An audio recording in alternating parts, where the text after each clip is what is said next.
Saudara, debat ke-5 Pilpres atau debat ketiga Capres yang jadi debat pamungkas tadi malam menjadi debat terakhir sebelum pencoblosan.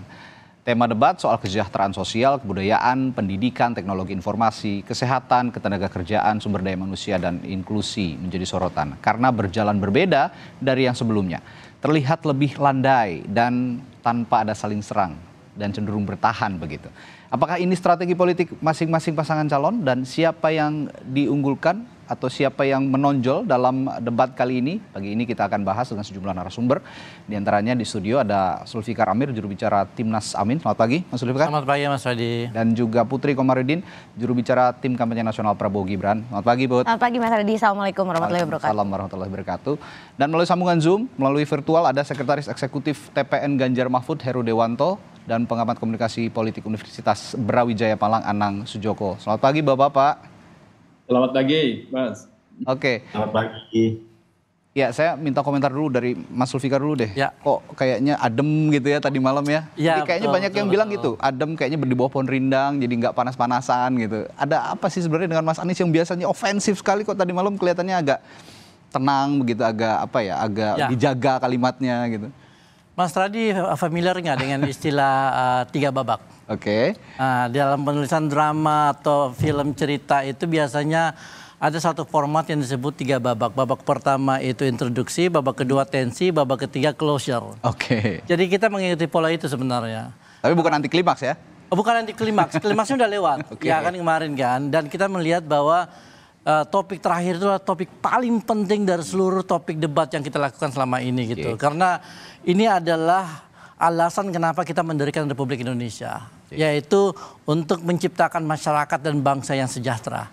Dan kesejahteraan sosial itu adalah cita-cita dari pendiri bangsa. Dan karena itu kita ingin agar pembicaraan mengenai kesejahteraan sosial, baik itu pendidikan, kesehatan, lapangan pekerjaan, inklusivitas dan sebagainya itu dibicarakan dalam suasana yang adem. Ya kan?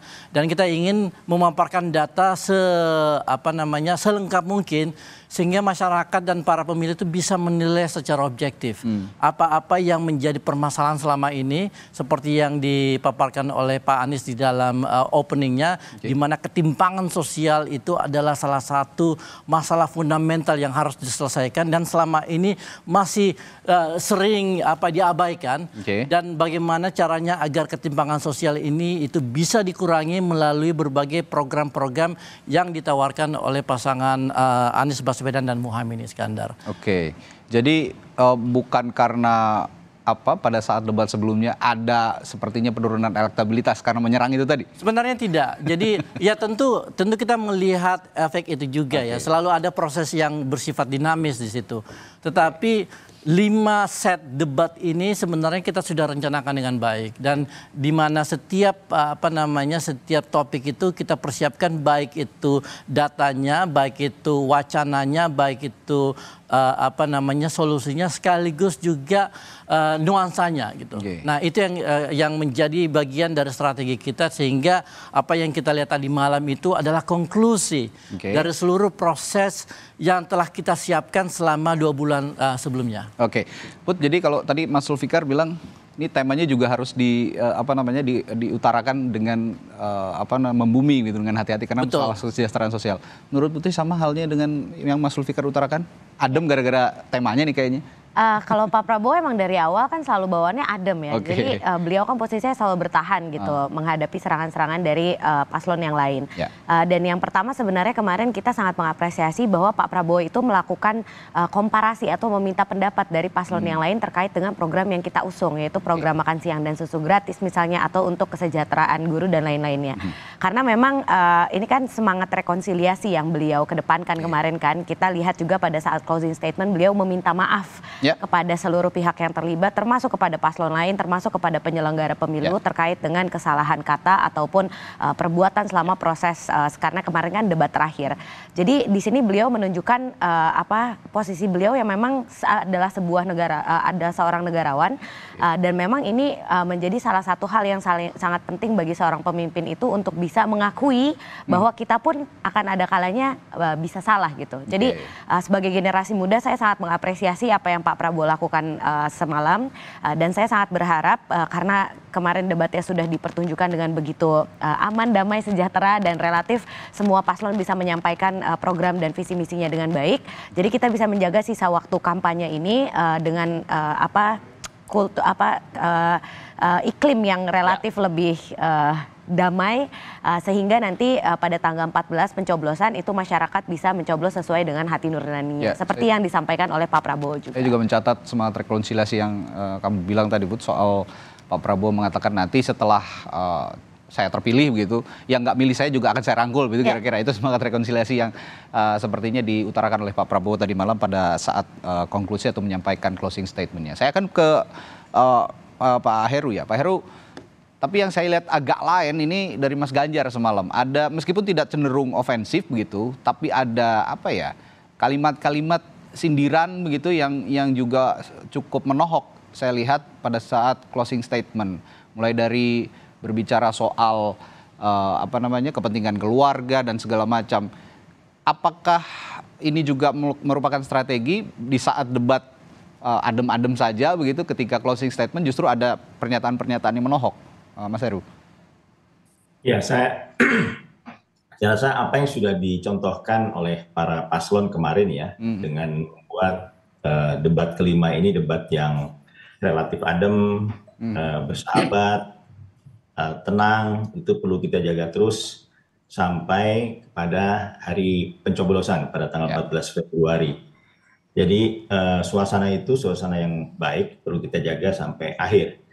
Nah, pada saat closing sebetulnya Mas Ganjar hanya ingin menyampaikan 3 pesan, sekaligus juga janjinya, yaitu taat kepada Tuhan, benar patuh pada hukum, dan setia kepada rakyat. Nah, gambarannya apa yang disampaikan pada closing tersebut, bagaimana kita, kemudian Mas Ganjar dan Pak Mahfud mengajak agar kita bersama-sama bergotong royong menuju Indonesia unggul.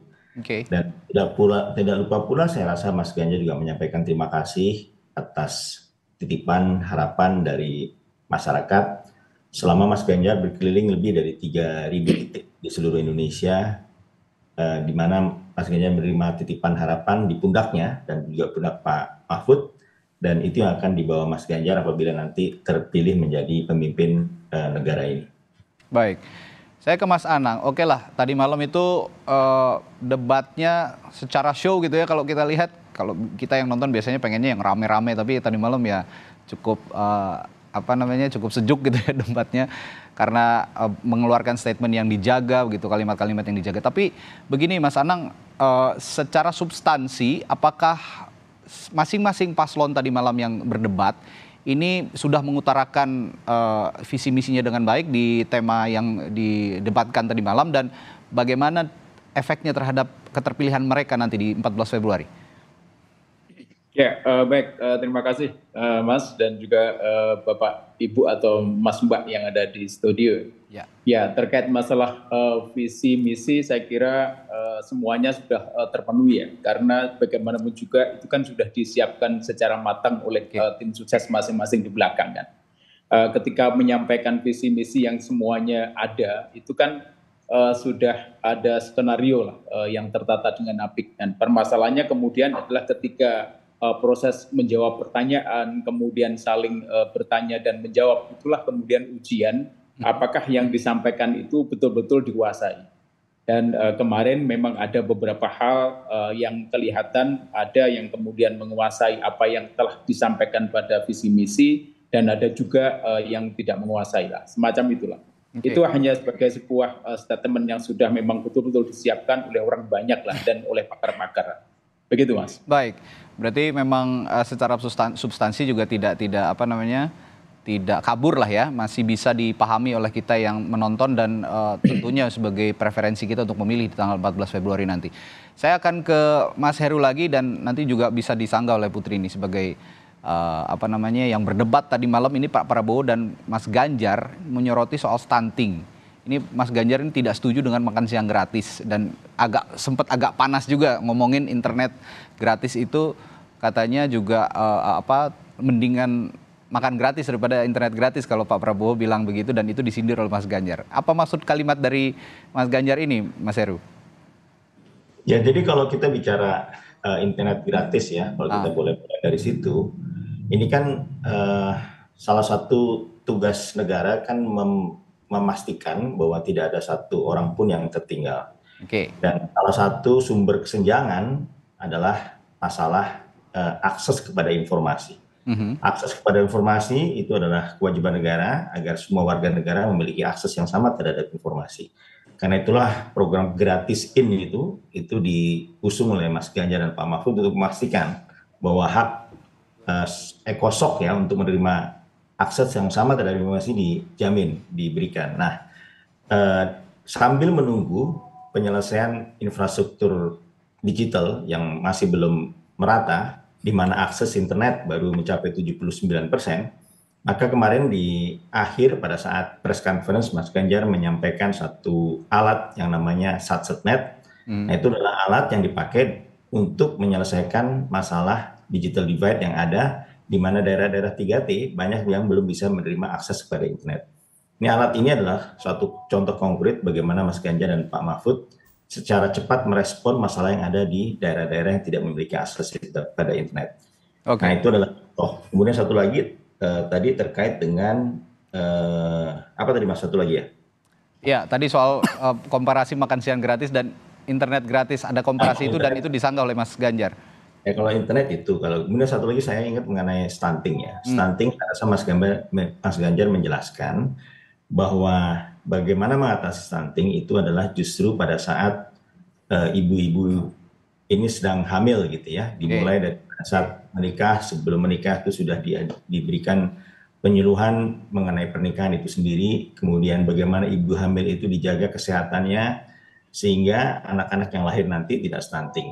Persoalannya adalah bagaimana anak-anak ini ya, kalau nanti pada saat ibu hamil itu tidak dirawat dengan baik, diberi gizi yang cukup dan penjelasan yang cukup bagaimana merawat kesehatannya, anak-anak ini mungkin secara fisik bisa diatasi setelah dia lahir, tapi masalah otaknya ini yang menjadi persoalan. Jadi ini menjadi catatan buat kita semua bahwa masalah stunting memang harus diatasi dengan cara menjaga kesehatan para ibu hamil.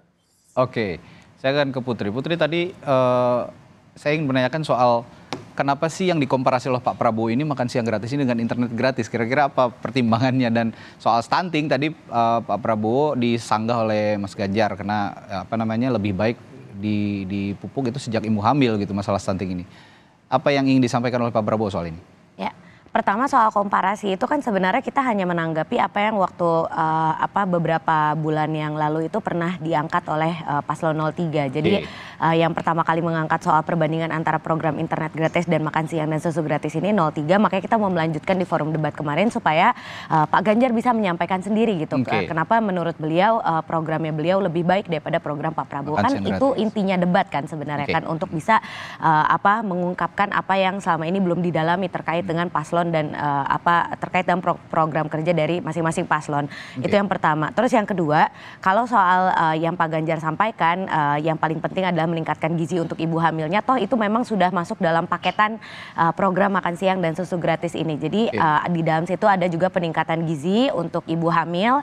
Jadi 1000 hari pertama itu sudah kita cover, dan kalau soal layanan kesehatan memang sekarang untuk ibu hamil itu kan USG dan juga cek rutinnya itu telah di cover oleh BPJS. Tapi kan masalahnya sekarang banyak puskesmas kita yang memang terkendala soal fasilitas, terutama yang ada di pelosok. Makanya Pak Prabowo juga menyampaikan soal penambahan dokter kemarin, peningkatan layanan kesehatan, rumah sakit, puskesmas yang ada di pelosok, sehingga dari mulai proses baru hamil itu ibu bisa melakukan pengecekan dengan baik, gizinya terpenuhi, sehingga begitu melahirkan sampai usia 2 tahun dia tetap bisa memastikan bahwa anak yang beliau lahirkan itu tidak terkena stunting. Dan nanti ditambah dengan gizi dari mulai tingkat usia dini sampai dengan nanti SMA, dan itu akan kita laksanakan secara bertahap tentunya, karena tentu memerlukan proses teknis yang sangat rumit.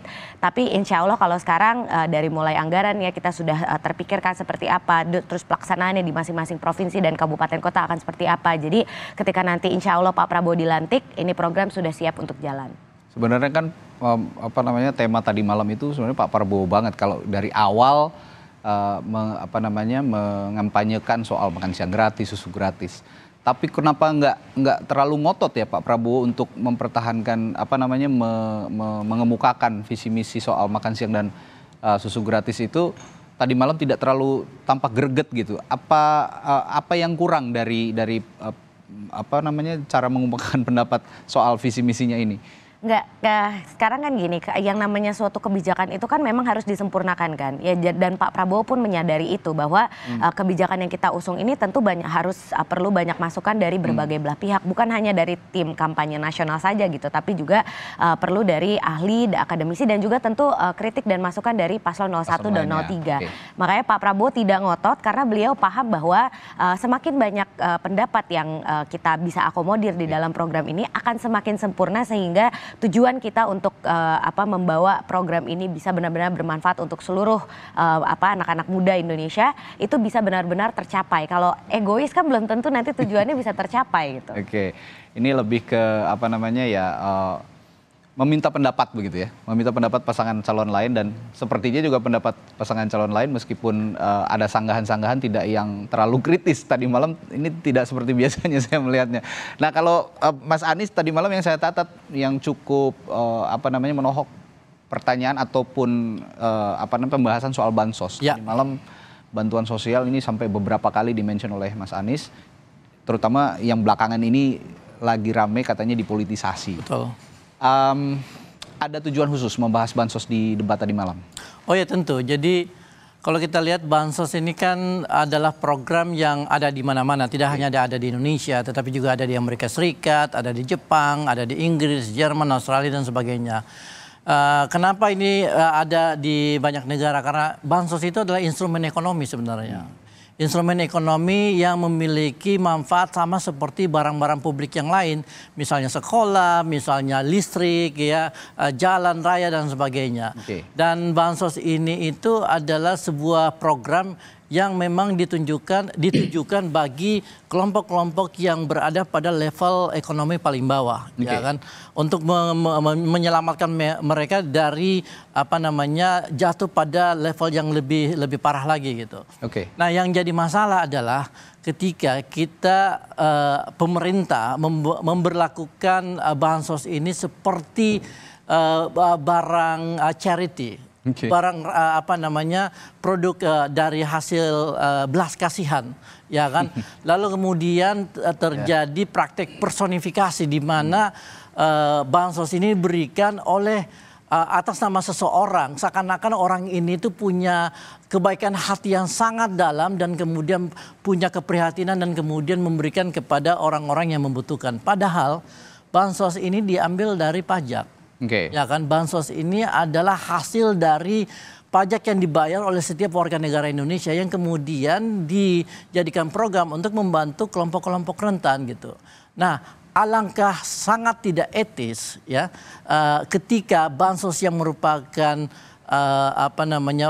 hasil dari pajak itu dipakai untuk memberi keuntungan politik terhadap orang tertentu yang mempersonifikasi program bansos ini untuk mendapatkan keuntungan politik. Okay. Nah, itulah yang terjadi selama 2 minggu terakhir dan akan dilakukan dan sedang dilakukan oleh pemerintah sekarang, ya ini Pak Joko Widodo. Okay. Jadi ini adalah sebuah bentuk kebijakan yang sangat tidak etis karena dia memanfaatkan program yang datang dari keringat warga Indonesia untuk dalam membayar pajak lalu kemudian dipersonifikasi untuk mendapatkan keuntungan politik. Okay. Ini yang harus dihindari dan ini yang sebenarnya dikritik oleh Pak Anies karena bansos itulah hak masyarakat. Ya kan, hak yang harus dipenuhi bukan karena kepentingan dari pemberi, tetapi karena kebutuhan dari yang diberi. Gitu. Oke, saya lagi-lagi harus membenturkan masalah ini ke timnya Pak Prabowo karena betul. Soal bansos yang dipolitisasi ini sangat lekat. Pak Jokowi memberikan bansos begitu sangat lekat dengan isu-isu yang seputar Prabowo Gibran karena beberapa kali juga ada laporan ke Bawaslu katanya bansos itu bahkan ditempeli oleh stiker Prabowo Gibran, entah betul atau tidak, tapi ada apa namanya korelasi antara pemberian bansos yang melonjak di tahun politik. Betul. Ketika sebelumnya justru di masa pandemi saja tidak semasif ini begitu pemberiannya. Tapi tahan dulu Mas Zulfikar. Nanti saya akan tanya juga ke Putri soal bansos ini. Kita akan jeda sejenak. Tetaplah bersama kami di Sapa Indonesia Pagi. Kami akan segera kembali. Tadi sebelum jeda saya bahas soal bantuan sosial yang juga mengemuka di debat calon presiden tadi malam.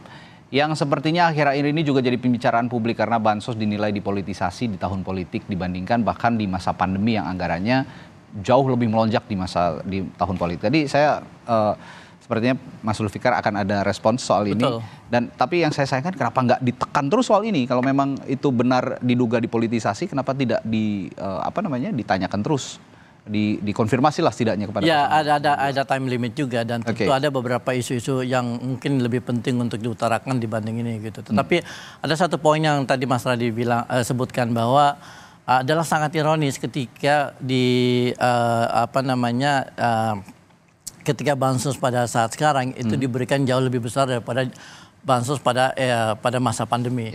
Dan ini sebenarnya sangat menyakitkan Mas Radi dan mungkin warga Indonesia masih ingat bagaimana Pak Jokowi itu mengambil keputusan untuk tidak men-lockdown Jakarta untuk menyelamatkan ribuan nyawa warga Indonesia dari ancaman pandemi pada saat itu dan alasannya karena tidak ada dana yang cukup padahal cuma sekitar 50 sampai 100 triliun ya.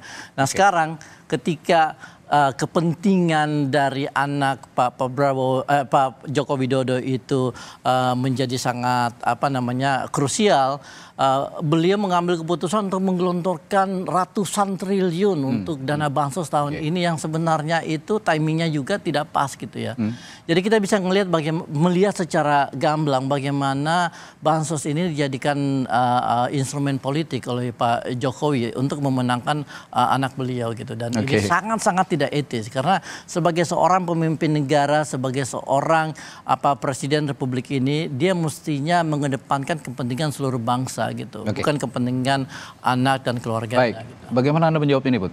Karena ada tudingan politisasi bansos di tahun politik, bahkan lebih besar anggarannya katanya dibandingkan pada masa pandemi. Ya. Yang pertama bansos itu kan memang keputusan politik gitu yang ditetapkan oleh pemerintah bersama dengan DPR melalui badan anggaran. Jadi paslon 01 partai-partainya juga semuanya menyetujui ketika anggaran terkait dengan perlinsos ini dibahas di rancangan APBN tahun yang sekarang 2024 ini yang dibahas tahun lalu. Itu yang pertama. Jadi kalau dibilang politisasi bansos itu memang keputusan politik dari pemerintah dan DPR. Yang kedua, kalau misalnya dibilang ada personifikasi dari bansos. Kemarin yang soal tadi Mas Radi sampaikan beras di stikerin itu kan sudah dibuktikan bahwa itu hoax. Ada pihak-pihak tertentu yang ingin memframing bahwa bantuan sosial ini dimobilisasi untuk kepentingan paslon tertentu. Dalam hal ini yang tertuduh adalah paslon kami kan karena ada Mas Gibran di situ. Jadi itu sudah terbukti hoax dan ini membuktikan bahwa banyak sekali pihak-pihak yang ingin mendegradasi survei kami yang memang sudah alhamdulillah hampir mencapai 50%. Jadi ini memang sudah sebuah konsekuensi dari menjadi pasangan yang paling leading di dalam kampanye yang tahun 2024 ini. Yang ketiga, kalau soal data dari penerima bansos itu sendiri, kita juga tahu kalau PKH, program Keluarga Harapan, kartu sembako itu adanya di Kementerian Sosial. Paslon yang diusung oleh Pak Heru kan dalam hal itu Menteri Sosialnya Bu Risma adalah kader PDIP. Jadi kan di sini juga kita bisa melihat bahwa beliau itu selalu terlibat gitu dalam hal proses pendataan, pemutakhiran data dari tingkat kelurahan desa sampai dengan dinas sosial dan Kementerian Sosial pada akhirnya gitu untuk penerima bansos ini. Jadi beliau selama ini sudah memonitor selama menjadi menteri dan sampai dengan hari ini saya hakul yakin beliau juga masih mencoba mengevaluasi supaya bansos ini bisa lebih tepat sasaran.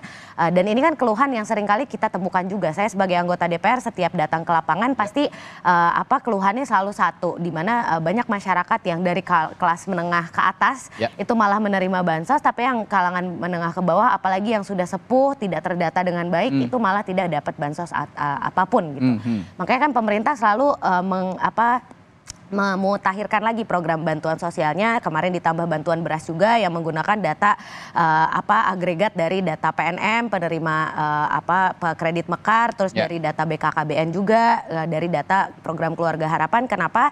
Supaya bantuan beras ini yang diberikan dengan data P3KE, pensasaran percepatan pengentasan kemiskinan ekstrim ini, itu bisa mensasar keluarga-keluarga ataupun pihak-pihak yang selama ini terlewatkan oleh bansos yang rutin seperti PKH dan kartu sembako. Jadi kan ini sebenarnya pemerintah juga terus berusaha meningkatkan kapasitasnya gitu kan untuk memberikan bantalan sosial. Jadi kalau misalnya tadi Pak Zulfikar menyampaikan semestinya ini tidak dipolitisasi dan tidak menggunakan ini untuk membeli suara masyarakat misalnya, coba aja disampaikan kepada masyarakat apakah mau karena pemilu program ini malah dihentikan gitu kan. Ini kan haknya masyarakat, ya masa kita potong. Bukan soal masyarakatnya Mbak Putri, tapi kita bisa melihat bagaimana Pak Jokowi sendiri menghabiskan 1 minggu untuk melakukan penyaluran bansos secara pribadi gitu ke tempat-tempat yang dia membutuhkan suara gitu. Jadi ini banyak di Jawa Tengah malah. Betul sekali. Jadi ini Jawa Tengah ini basisnya gitu, Mbak Putri kan. Mas Ganjar justru. Ya kan. Padahal ini adalah tugasnya Kementerian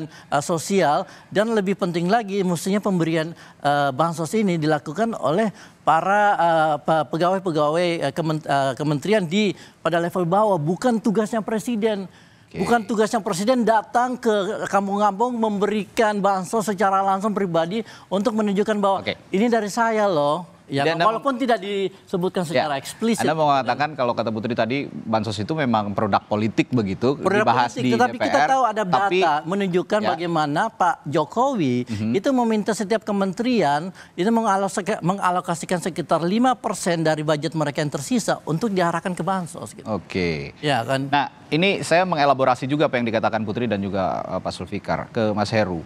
Mas Heru, calon Anda ini juga dari PDI Perjuangan, dan PDI Perjuangan merupakan partai pemenang pemilu di 2019 dan mengusung Pak Joko Widodo dan juga ikut membahas saya yakin di DPR RI soal bantuan sosial. Nah jika tadi Putri mengatakan bahwa ini produk politik, sehingga kalau dibilang politisasi ya memang ini produk politik begitu, dan bahkan partai-partai yang sekarang mengusung paslon-paslon itu sudah setuju bahwa ada penyaluran bansos termasuk di tahun politik. Tapi tadi kata Mas Zulfikar bahwa yang tidak etis adalah ketika presiden sedikit cawe-cawe mengenai bantuan sosial ini, tidak memberikan keleluasaan kepada Kementerian Sosial untuk menyalurkan bantuan sosial. Respons Anda soal ini, Pak Heru?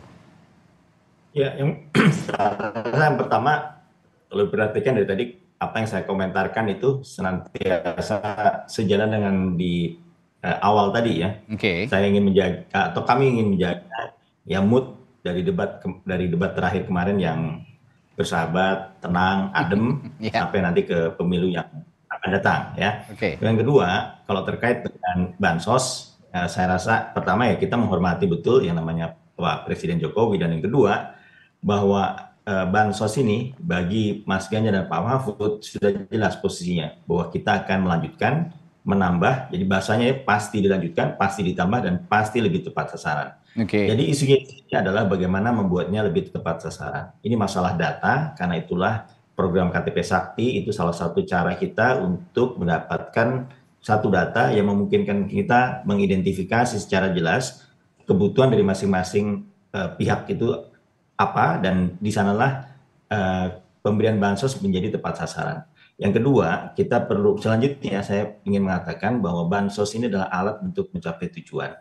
Bansos ini memang betul bisa mengatasi masalah kemiskinan. Tapi kemarin Mas juga mengingatkan bahwa bansos tidak bisa menyelesaikan masalah kesenjangan. Karena datanya menunjukkan kemiskinan memang terbantu, tapi kesenjangan tidak terbantu.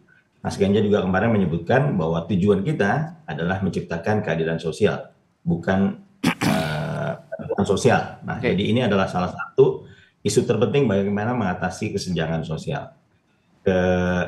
Kelangkaan data yang akurat itu salah satu kuncinya. KTP Sakti salah satu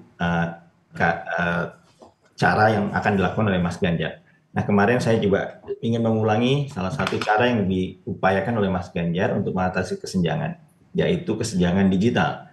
Secara khusus kemarin Mas Ganjar memperkenalkan satu alat, SatSetNet. Itu bisa dipakai di daerah-daerah yang tidak memiliki akses internet, dan itu solusi konkret. Nah, kemudian Mas Ganjar juga dalam setiap debat selalu kembali kepada rekam jejaknya. Apa saja yang sudah dikerjakan Mas Ganjar di Jawa Tengah, itu menunjukkan bahwa Mas Ganjar memang memahami persoalan dan tahu bagaimana mengatasi persoalan tersebut.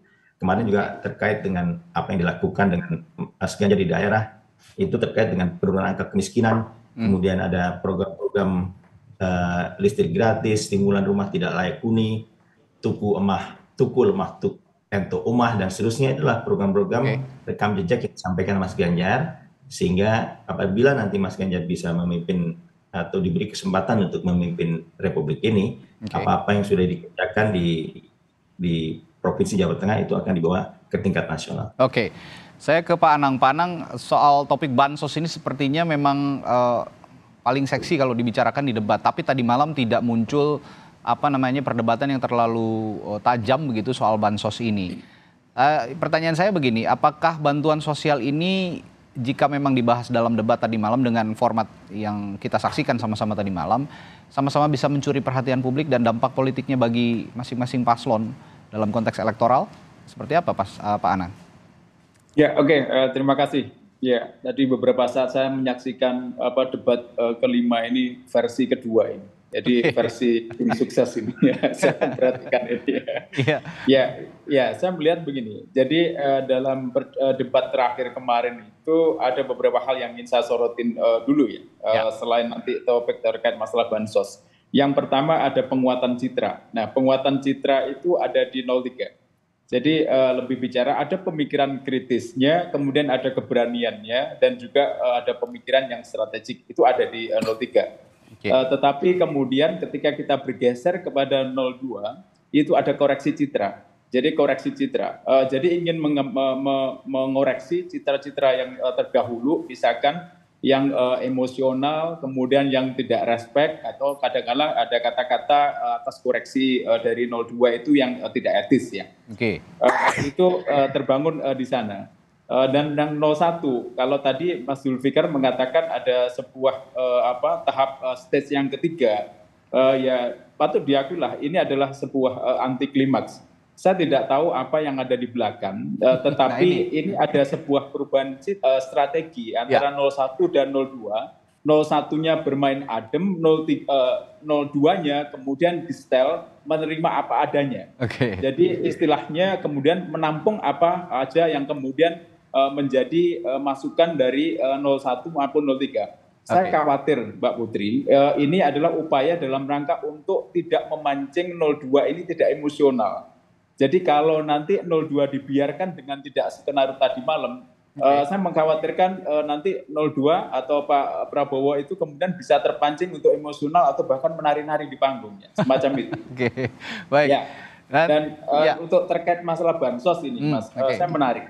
Jadi dalam perspektif komunikasi politik itu bicara pada apa yang dilakukan sekarang itu tidak terlepas dari apa yang telah dilakukan dan rangkaian yang telah terjadi sebelumnya. Andekan, saya mengatakan andekan Gibran bukan sebagai calon wakil presiden, andekan Pak Prabowo tidak mengatakan akan cawe-cawe, andekan Pak Prabowo kemudian tidak mengumpulkan beberapa ketua partai politik, mungkin bansos kali ini tidak akan diributkan. Ini ketika kita bicara pada bansos yang dilakukan Pak Jokowi ini kan karena rangkaian peristiwa-peristiwa sebelumnya yang dilakukan Pak Jokowi itu kan penuh kontroversi. Ya, nah inilah sehingga kalau saya katakan bansos saat ini sebetulnya lebih berbicara kepada politis. Meskipun tadi dikatakan politis, tapi politis pada saat ini tidak terjadi pada konteks ruang dan waktu yang tepat.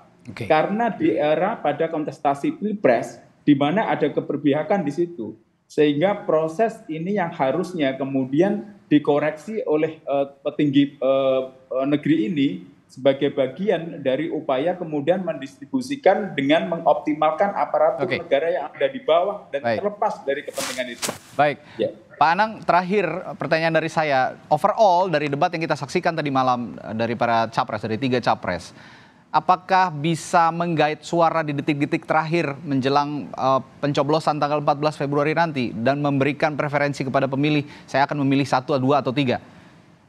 Ya, untuk debat kemarin saya tidak yakin atau ragu lah itu akan mengubah perilaku pemilih ya, kecuali nanti di swing voter, tetapi prosesnya bukan pada saat menonton atau setelah menonton, tetapi ketika cuplikan-cuplikan itu kemudian direproduksi masuk kepada konten-konten di media sosial. Nah, inilah yang kemudian kalau ada konten kreator yang bagus, kemudian akan bisa jadi adalah informasi yang bisa mempengaruhi swing voters atau undecided voters. Saya kira itu, Mas. Baik. Nanti kita akan tunggu nih setelah, biasanya kan kalau sebelum debat ada isu-isu politik yang hangat begitu lalu diangkat di dalam debat. Tapi sekarang debatnya sudah tidak ada dan berakhir dengan adem begitu ya, dengan sejuk. Sepertinya tidak akan ada lagi debat yang lanjutan nantinya. Nanti kita akan nantikan juga, publik akan menanti masing-masing tim ses dan juga capres-cawapres akan membuat isu yang hangat apalagi seputar pemilu presiden 2024, terutama dalam upayanya untuk menarik simpati publik, menjadikan publik memiliki preferensi untuk memilih pasangan 01, 02, atau 03. Baik, terima kasih. Narasumber saya pagi hari ini ada dari Timnas Amin, Pak Sulfikar Amir, lalu juga TKN Prabowo Gibran, Putri Komarudin. Terima kasih. Dan melalui sambungan virtual ada TPN Ganjar Mahfud, Heru Dewanto, dan analis komunikasi politik dari Universitas Brawijaya, Anang Wijoko. Terima kasih Bapak-Bapak dan juga Putri. Sehat selalu. Sampai jumpa lagi. Assalamualaikum.